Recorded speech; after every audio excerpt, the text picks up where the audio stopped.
اس لیے موصوف صفت کے طور پر جب اس کو استعمال کیا جاتا ہے تو عربی میں بغیر الف لام کے استعمال ہو ہی نہیں سکتا۔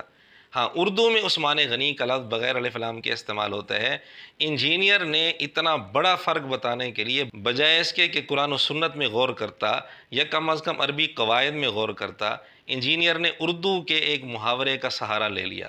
یہ ہے اس علمی کتابی کی حالت۔ پھر یہ نظریہ احادیث کے بھی خلاف ہے۔ انجینئر کا یہ عقیدہ ہے کہ الغنی کا لفظ صرف اللہ کے لیے استعمال ہو سکتا ہے، اللہ کے علاوہ کسی اور کے لیے استعمال کریں گے تو غنی کا لفظ استعمال کریں گے۔ یہ نظریہ جس طرح قرآن کریم کی 10 آیات کے خلاف ہے، اسی طرح بہت ساری احادیث کے بھی خلاف ہے۔ صحیح بخاری میں 6 حدیثیں ہیں جن میں بندے کے لیے الغنی کا لفظ استعمال کیا گیا ہے۔ نبی پاک صلی اللہ علیہ وسلم نے الغنی کا لفظ بندے کے لیے استعمال کیا ہے۔ تو معلوم ہوا کہ انجینئر نے یہ جو فرق بتایا کہ عثمان صرف غنی اور اللہ الغنی ہے، یعنی اللہ کے لیے الغنی کا لفظ استعمال ہوگا، غنی کا نہیں ہوگا، اور اللہ کے علاوہ کسی اور کے لیے غنی کا لفظ استعمال ہوگا بغیر الف لام کے، قرآن کریم کی 10 آیات کے بھی خلاف ہے اور صحیح احادیث کے بھی خلاف ہے۔ تیسرا لفظ ہے رحیم۔ انجینئر نے کہا کہ نبی پاک صلی اللہ علیہ وسلم رحیم ہے اور اللہ الرحیم ہے۔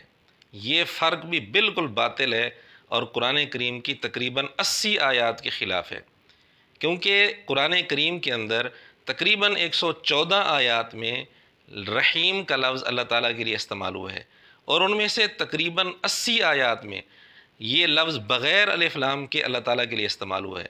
تو انجینئر کا یہ فرق بتانا کہ نبی پاک صلی اللہ علیہ وسلم رحیم یعنی بغیر الف لام کے اور اللہ الرحیم، یہ فرق قرآن کریم کی ان 80 آیات کے خلاف ہے جن میں یہ لفظ رحیم کا لفظ اللہ تعالیٰ کے لیے بغیر الف لام کے استعمال ہوا ہے۔ چوتھا لفظ ہے رحمان۔ انجینئر نے کہا کہ اللہ تعالیٰ الرحمن ہے اور اللہ کے علاوہ کسی اور کے لیے رحمان بغیر الف لام کے رحمان کا لفظ بولا جا سکتا ہے۔ انجینئر کا یہ نظریہ بھی بالکل باطل ہے اور قرآن و سنت کے خلاف ہے۔ قرآن کریم میں تو رحمان کا لفظ بغیر الف لام کے کہیں بھی استعمال نہیں ہوا، البتہ صحیح احادیث میں یہ لفظ بغیر الف لام کے اللہ تعالیٰ کے لیے استعمال ہوا ہے۔ انجینئر کے محدث اعظم علامہ البانی کی کتاب ہے السلسلۃ الصحیحہ، اس میں حدیث نمبر 840 کے تحت ایک حدیث انہوں نے لکھی جس میں ایک دعا ہے، اس کے آخر میں یا رحمان کا لفظ ہے، یعنی بغیر الف لام کے یہ لفظ اللہ تعالیٰ کے لیے نبی پاک صلی اللہ علیہ وسلم نے استعمال کیا، اور اس حدیث کو انجینئر کے محدث اعظم علامہ البانی نے صحیح کہا، اس کی سند کو صحیح کہا اور اس کو سلسلہ صحیحہ میں شامل کیا۔ تو معلوم ہوا کہ صحیح احادیث میں رحمان کا لفظ بغیر الف لام کے اللہ تعالیٰ کے لیے استعمال ہوا ہے۔ لہذا انجینئر کا یہ کہنا کہ اللہ الرحمن ہے اور اللہ کے علاوہ کسی اور کے لیے یہ لفظ بغیر الف لام کے استعمال ہو سکتے ہیں، یہ بالکل غلط ہے، صحیح احادیث کے خلاف ہے۔ صحیح احادیث میں یہ لفظ بغیر الف لام کے اللہ تعالیٰ کے لیے استعمال ہوا ہے۔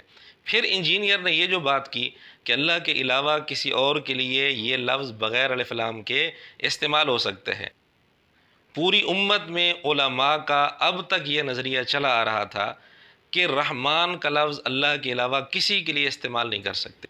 آپ تفسیر کی کتابیں اٹھائیں، تفسیر سالبی، تفسیر نیسابوری اور اسی طرح مختلف تفاسیر ہیں جن میں یہ بات شروع میں بسم اللہ الرحمن الرحیم کی تفسیر کے تحت لکھی ہوئی ہے کہ رحمان یہ نام اللہ تعالیٰ کے ساتھ خاص ہے، البتہ رحیم وہ اللہ کے علاوہ کسی کے لیے بولا جا سکتا ہے۔ لیکن انجینئر نے ان سب سے ہٹ کر یہ نظریہ پیش کیا کہ رحمان کا لفظ بغیر الف لام کے اللہ کے علاوہ کے لیے بھی استعمال کیا جا سکتا ہے۔ اب ہمارا انجینئر سے سوال ہے، قرآن کریم کی کوئی ایک آیت پیش کریں جس میں رحمان کا لفظ بغیر الف لام کے غیر اللہ کے لیے استعمال ہوا ہو، ٹائم آپ کے پاس قیامت تک ہے۔ ایک صحیح حدیث دکھائیں جس میں رحمان کا لفظ بغیر الف لام کے غیر اللہ کے لیے استعمال ہوا ہو، ٹائم قیامت تک ہے۔ کسی ایک صحابی سے ثابت کریں جس نے یہ رحمان کا لفظ بغیر الف لام کے غیر اللہ کے لیے استعمال ہوا ہو، ٹائم قیامت تک ہے۔ جب قرآن سے بھی ثابت نہیں، حدیث سے بھی ثابت نہیں، کسی صحابی سے بھی ثابت نہیں، تو معلوم ہوا کہ انجینئر کا یہ نظریہ بھی بے بنیاد ہے کہ رحمان کا لفظ بغیر الف لام کے نعوذ باللہ اللہ کے علاوہ کے لیے بھی استعمال ہو سکتا ہے۔ یہ ہے اس علمی کتابی کی حقیقت جس کا عقیدہ قرآن کریم کی تقریباً 100 آیات کے خلاف ہے۔